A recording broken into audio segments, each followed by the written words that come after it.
What's up, YouTube? It's your boy Maverick Raven coming at you with yet another one.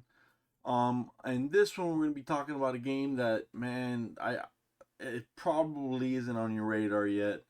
It's a 21-year old game, and man, I gotta take you back 2 decades ago when this first came out. This was magic, man. Star Wars: Knights of the Old Republic. It was a Star Wars game, and they had the brilliant idea of making an RPG out of it, and they used kind of like Dungeons and Dragons type rules. And man, it went on to spawn a bunch of great games like Knights of the Old Republic 2, and I think it was called Jade Empire. These are just a bunch of great games. Jade Empire didn't get the credit that it should have, honestly, in all honesty. But Knights of the Old Republic, it seems like the remake is going forward.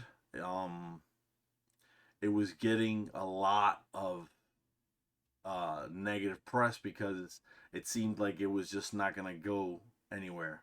The studio making it is still well. Let's see. Well, let's read about it. Huh?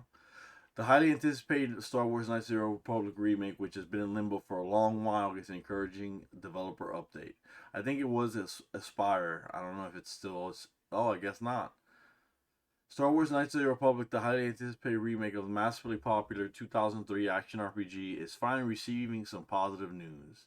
The update, which comes straight from the mouth of the long gestating title current developer studio CEO, is a breath of fresh air for Star Wars: The Knights of the Republic fans after a series of seemingly dismal developments.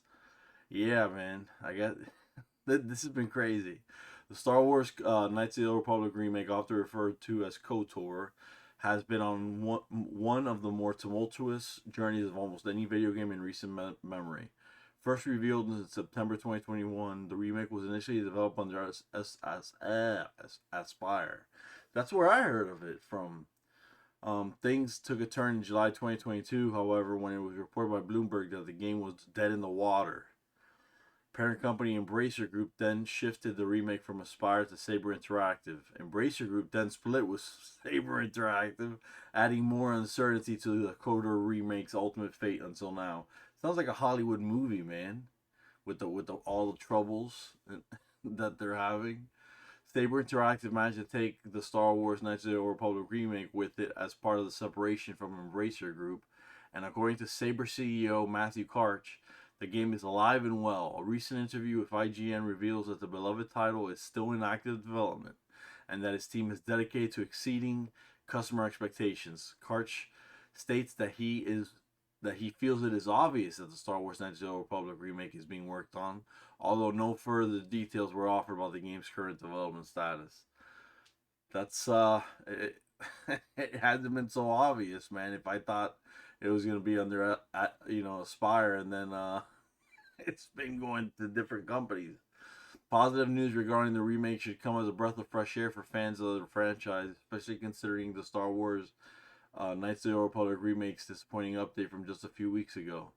The update in question is primarily about the fact that players shouldn't expect to see the title released anytime in 2024, adding even more time to a development cycle that has been dragged out for years. However, that statement came from Embracer Group, which still retains stake in the KOTOR remake, but this latest news actually comes from the developer itself.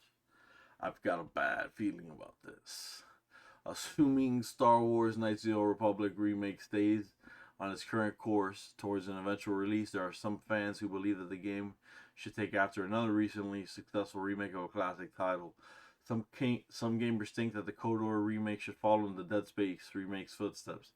Yes, that would be amazing. The Dead Space remake was so good, man, that you had people that were replaying the original Dead Space from freaking decades ago, right? And they were replaying it, and well, not decades, but it's like 1 point whatever decades ago, right? And they were replaying that original one, and then when they replayed the remake, they were like, "Dude, it's great, but I wish I wouldn't have played the the original one because of how faithful the remake was to the original one." You know, The Redux version of the horror survival game features significantly updated voice acting, something poignant for the KOTOR remake given the voice acting's substantial presence in the original. That's true. That would be cool though, man. If they went back and did all that, that would be super cool. It's not like I remember what the voices sounded like, you know? And if they give your protagonist a voice or the ability to select voices, that'd be awesome, dude.